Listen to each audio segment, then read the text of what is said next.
Welcome to this episode of SDI Encounters, a podcast from SDI, the home of spiritual companionship. I'm Matt Whitney. Thank you for listening.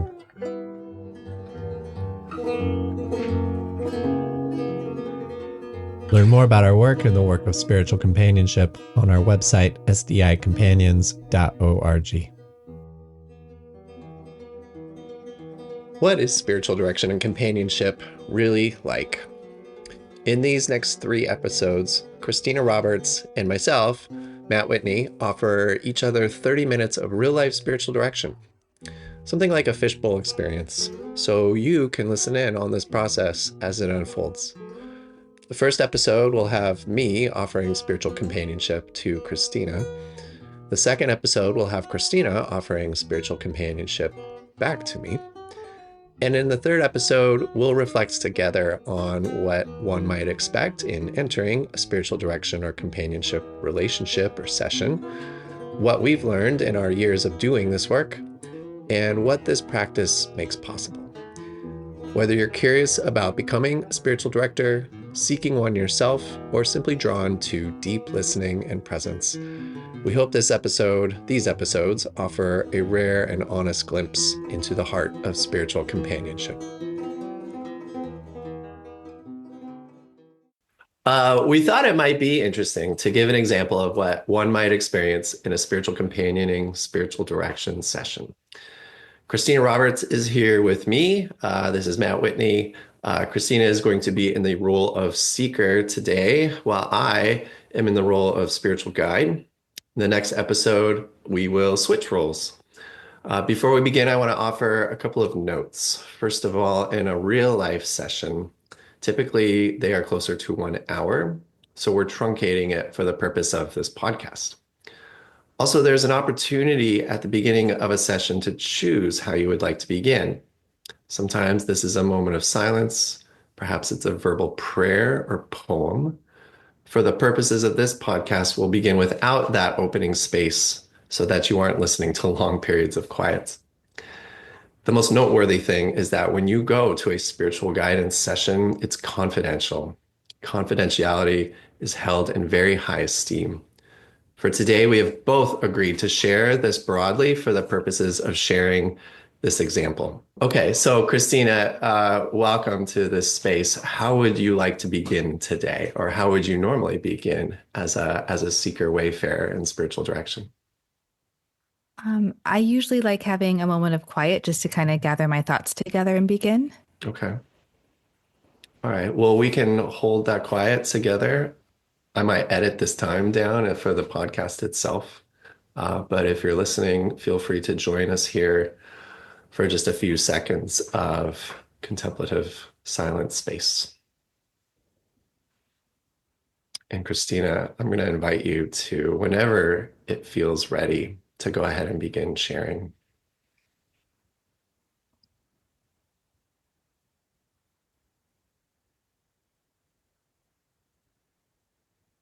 So today I'd love to just spend some time reflecting on rest in my life. And here where I live, it's the spring season. And so we're having, spring cleaning and sort of sorting through things on a physical level in my household. And I just find myself sort of spiritually taking note of in what ways is rest accessible to me and what might be some new invitations to rest. So that's a little bit of what I'm kind of processing lately. Okay. Wonderful. So say more about what rest is for you and how you enter into a space that is restful, feels restful. So maybe I'll mention too, I feel like simultaneously as I'm thinking about this, just the stage of life that I'm in and with my practice with spiritual guidance, et cetera, there seems to be a lot of convergence and integration and things coming together in some really cool ways. And so it's causing me to wonder, is there maybe an invitation, a need for a little bit more of a deeper type of a rest? And so ever since high school, actually, I've had particular rhythms of rest where maybe once a week I'm having a Sabbath started that in high school actually, and that's been a pretty consistent habit throughout my life. I kind of had mini pauses throughout my day just to kind of reset and walk around the block, light a candle, those sorts of things. But I think I'm sitting with what might an extended period of rest look like. How practically would that work? And kind of what is my heart like? Does my heart need that? And if so, what does that even look like for me? So those are some of the questions that I think I'm sort of sifting through. Okay. Okay. Well, the question is like, what does your heart need? I think that's a really important question. And we can spend some time with that if that feels helpful to you. Um, so I would ask you, like, what does your heart need? And maybe you even want to just take a minute here and just kind of feel into that, right? Like allow your awareness like down to your heart level. Mhm. And for however long you need, like just listen. Like listen, what is your heart saying? What is it telling you about rest? Yeah, I think I am just aware of the need for depth of rest and, even paying attention to breath being shallow versus deep and what that does on a physical level. And I think recognizing that while I'm grateful for the different sort of patterns of rest in my life, I do think my heart's asking for some sort of a deeper rest in this particular season of my life. Good. If you take a deep breath here right now and like feel that depth, what does that feel like? It feels not only expansive, but like it's going into new territory that maybe doesn't often get to go to. Yeah. And it's like filling my entire cavity, if you will. So, sort of a robustness, I Mm, would describe it. good. These are good words. And I think I'm also noticing like a desire to keep breathing in that way. It's not like, oh, that was a nice deep breath, but like, oh, can I do another one? That felt really good. Yeah, you can. You can take these deep breaths whenever you want. We could sit here the entire session and just luxuriate in deeper, more expansive, more robust breaths. That is available to you anytime. But that's a really strong indicator to me that I see that that divine love is calling you to this deeper rest. And so if you feel free to say more about this, like outside of this space, outside of these breaths, like what would that look like? How would that appear to you? I think uninterrupted space is, I think, one thing that comes to mind. I'm very, very introverted. And so I think part of why I've had to have really sort of solid rhythms of rest in my life is because, I'm around a lot of people. And so that's been really important just for my soul care and kind of at a base level. But I think as I'm sitting here today, just continuing to notice the sort of long swaths of uninterrupted rest seems to be something that feels important to me. I think also, again, kind of mentioning earlier, feeling like some things are integrating and converging in my life. And I think a sort of an invitation to celebrate and to sort of take it all in and soak in that rather than just sort of the basic level of rest. So there's, I think, invitation towards a little bit more of a celebratory, kind of going back to that breath feeling really expansive and going into new spaces. I feel like there's maybe invitation for some celebration around that. Can you say more about the celebration? Like what needs celebrating? I think I've been probably for the past, I don't know, 2 months, this phrase of like making the invisible visible has been sort of just resounding in my heart. And I think not only for others, but for myself, I think there's a lot of invisible things that I do in the world, and happily so, and it's fine. And my personality type isn't one to want to be in the spotlight. But I think it's been important for me to sort of highlight a lot of the invisible and make that visible, if even to myself or, people close to me. And I think in that practice that I've been doing that, it's like, wow, there is a lot of really good stuff to celebrate and contributions that maybe I've made or experiences that were really rich because of, you know, even something simple like offering some basic hospitality.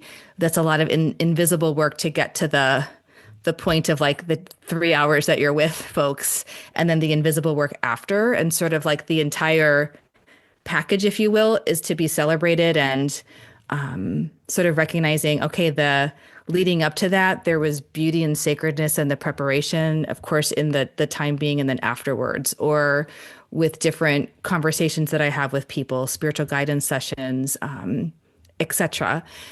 And I think too, I've been spending some time sort of reflecting back on different stages of my life and experiences. And as I've been sort of making the invisible visible, it's like, oh yeah, I forgot about that. Or I did do that, didn't I? And even sharing stories with my kids, I think to them, it's like I'm just mom, but I'll be like, oh yeah, when I was your age, I did this. Or in my 20s, I traveled here. And it's like a different picture of who I am because that's totally not visible to them now. Like they have one particular snapshot of who I am. And so there's a lot of invisible things that I've done that I'm trying to vocalize, or, we found some old photo albums, those sorts of things. And so I'm wondering if there's something to do with that sort of visibility piece that is inviting celebration. Yeah. I just, that is so important. I think you have named some really profound things right now around being seen and witnessed for all the ways that you have been giving and giving and giving of yourself. And I'm gonna see you for a second here, which is that you are a mom, which already is a profound act of giving that is exhausting and draining and an unseen labor often. And also that you have been giving of yourself in your work as a spiritual director and companion and community organizer. And I can hear in you just when you say make the invisible visible, it is like it's not necessarily like recognition. It's not that. That's almost like too profane. And I don't think you're looking for that. It's just a sense that like this work that you're doing in the world, being a vessel for divine love for others, like something is seeing that. I think you need to spend some time to pay attention to the fact that indeed, like this work is being seen, it is being witnessed. And I just need you to know that like I see it. Mm-hmm. Yeah, I appreciate that. Like the witness, because I do think that I am sensing spirit is a witness too, and it has been a witness my entire life, You know? up to and including these moments. And I think there's something about the cumulative witness that I think I'm paying attention to maybe in this particular season, that rather than just sort of the separated out witness, that there seems to be a cumulative expression, maybe. Yeah. Hmm. I'm curious about the idea of a cumulative witness, and maybe you could unpack that a little for me out of my own curiosity, Hmm. but maybe just to articulate for yourself what that might look like. Yeah. I think it's interesting, time can expand or it can shrink, or you can jump around in timelines with our minds, with an old video, with whatever. And so recently, we celebrated Orthodox Easter, and so I was at the midnight service with my kids, standing in the parking lot with our candles, singing Christos Anesti, and just kind of remembering back to my own childhood of doing that. And so I was almost like two different people in that moment. I was my current self that I am, and then also my childhood self sort of converging in those moments. And it was just very sacred and beautiful and celebratory, right, in that moment. And I think just from that, I was texting my brothers and sisters the next day about, oh yeah, I went with my kids and et cetera. And so we were reminiscing about some of our childhood memories in the choir loft at our church growing up, and some of the different, lamb roasts and things like that that go with it. And so that experience sort of expanded into like bearing witness with, and my siblings they're all 10 to 15 years older than me. So even our childhood, there's been like a different witness to how we've experienced spirituality. And so just sort of feeling like just even like that one example, there's just so many layers to a divine being that's been with me my entire life and sort of journeyed. And I think inviting me into spaces of sharing that witness with my own kids, sharing with my siblings, but then even stuff that my siblings were graduated and out of the house and I was experiencing as a child that they didn't. So Yeah, I think that being known piece really seems to be emerging today in a really sweet way. Yeah. It's so beautiful. What a beautiful experience. I mean, that the experience of Easter and holding the candle and that like you were enjoying it in the moment, but you also are able to invite the child, the 9-year-old Christina in and be like, you can be here too and experience Mhm. this and witness this and celebrate with me. And your own children can be there and have that experience with you, that shared experience. I think I'm understanding you better around this idea of communal witness, that also divine witness is seeing you and the child version of you, the 9-year-old version of you, still being witnessed. Your kids are being witnessed. Mhm. Like it is all just this like Yeah. flowing of divine love that is like, extraordinary. It is Yeah. amazing. It's Yeah. Yeah, yeah. Well, and I haven't been to one of those services in like probably 2 decades, right? So it's not like a normal. So even as I'm processing today too of sort of these like that was very much like for years every, every service, every whatever I was there, right? And then for decades wasn't. And so to come back to that too and to have such a sweet experience, I think again there's something about sort of revisiting those spiritual memories, if you will, and again, you inviting me to pay attention to my breath, like the second you walk in, the Greek Orthodox Church is a very tactile, visceral. There's smells and there's, crushed flowers on the pews from the funeral procession, for the, part of the Holy Week. And the iconographers have beautiful images and it's a very aesthetically pleasing experience too. And so the second I walked in, it's just like immediately my body transporting back to those times. And so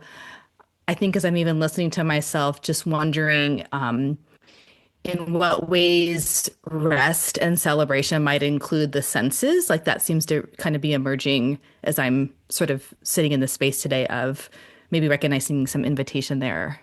wow, amazing. I love the way that you illustrated for me the just the earthiness, the like the aesthetics, the crushed Mhm. petals, the incense, the candles, like all of it, right? It's just this very vivid, grounded image, like place for you, a Mhm. holy place that you were able to like recreate here in this moment.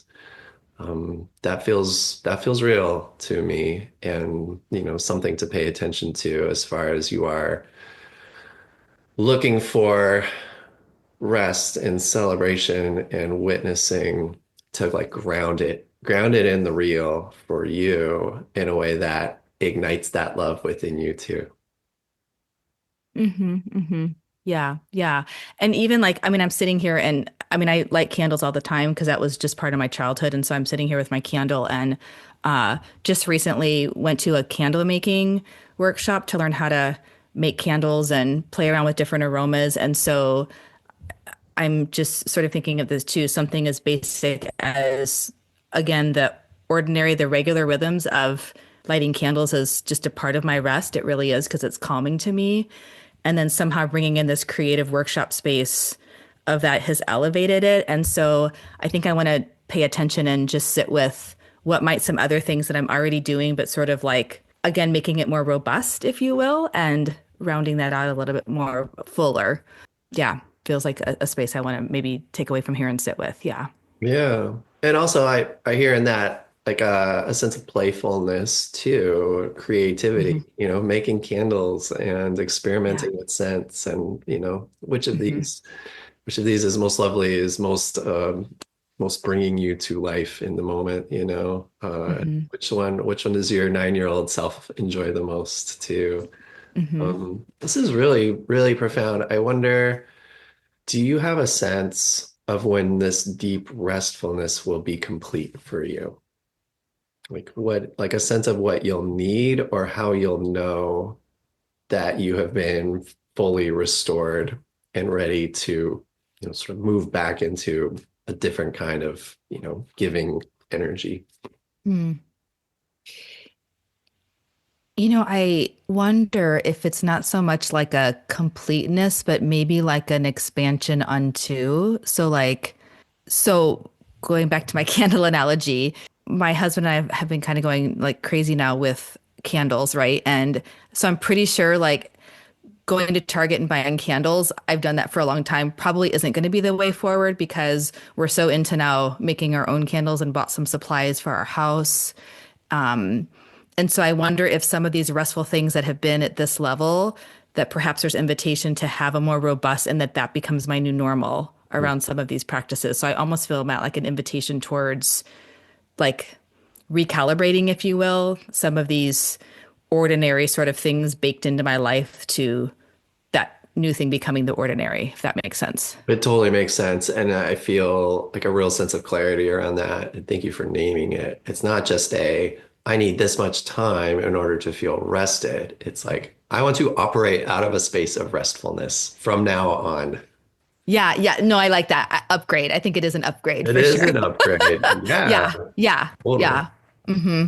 Which feels good because again, I think it honors all the years of rest and practices that I have done. It's like, and it's a building off of that as opposed to like, I don't know, like I don't like, oh, my well's empty now and I have to fill it versus like I have these rhythms and then there seems to be like, you know, just invitation for this is funny, but the Miss Pac-Man game when I was Yeah. a kid, and there was like the little pebbles and then the big pebbles that she would eat that would kind of supercharge her for a little bit of the screen to go to the next one. And I think sometimes there's invitations for like that upgrade or that like bigger thing that we can, not that I'm chasing after ghosts or anything like that, but I think just the sense of like there's something about those special sort of pellets that you eat or things like that to kind of oomph.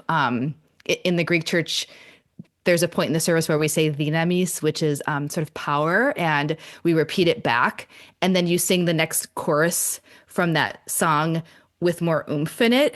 And I remember as a kid, we had a new priest, and it was like a bunch of teenagers, and we're like, you know, singing, and nobody could care less or whatever. And so he sang that, and we're like, and he shut his Bible, which priests, like, they were like robes, distant, whatever. And he's like, do you guys realize what you're singing? We're singing, we have seen the light and we are light, and let's take a moment. And we're singing in Greek. I mean, we all knew what it meant, but and he's like, I'm going to do this again and say the dynamis, and I want you to sing it like you really are understanding the words. And it was like we were all freaked out because a priest would never like stop the liturgy to do that, and it really like got our attention. But sort of again, that I keep coming back to that robustness or that I don't know. I think there's some invitation there of an expansion and robustness and oomph, if you will, around these Yeah. things. So that feels really fun, actually. Yeah. Good. Yeah, it should. It is very powerful. You have a lot of agency to, reframe what seems like very similar circumstances, right? From a place of like, scarcity to abundance, right? It's this sort of Hmm. swing from I'm working all the time, I need a little bit of rest to I'm operating out of a place of restfulness so that I can Hmm. do my work. Yeah. And that is far more generative and far more loving. And like, I'm feeling that. Right? I'm like, yeah, I want that. Because like for a lot of us, like, if you work like a W-2 job, right? You get so much vacation in a year and you think, okay, like if I get, 2 weeks, like that's my rest. And the other 50 weeks I have to work. And like that feels kind of sucky, right? Sure. But like, how can I take like what I receive on vacation like into every day, you know? Yeah. That Hmm. feels like on the surface impossible, but all things are possible. Yeah. Yeah, for sure. Yeah. Hmm. This is a very creative discernment that you are a part of, and I hear the voice of the divine in you as things are coming forward and kind of creating this new space, this new spaciousness, this robustness, this I'm just mirroring back some words you used in the deep breath, right? Yeah. Expansiveness. Hmm. Yeah. How can the deepening, expanding breath be available and present to you in all things? And that's Yeah, I mean, not necessarily something you need to answer right, right. with Sure, words, sure. right? Yep. It's just Yeah. this, it is a question that is, and almost like a compass point, right? Like which Hmm. way will point me towards that? Yeah, that feels good. Thank you. Thank you. Yeah, I'm inspired by what you're sharing. So This is one of the mutualities of spiritual direction companionship, right? Yeah. It's not didactic. It's not 1, 2, 1. It's this flow.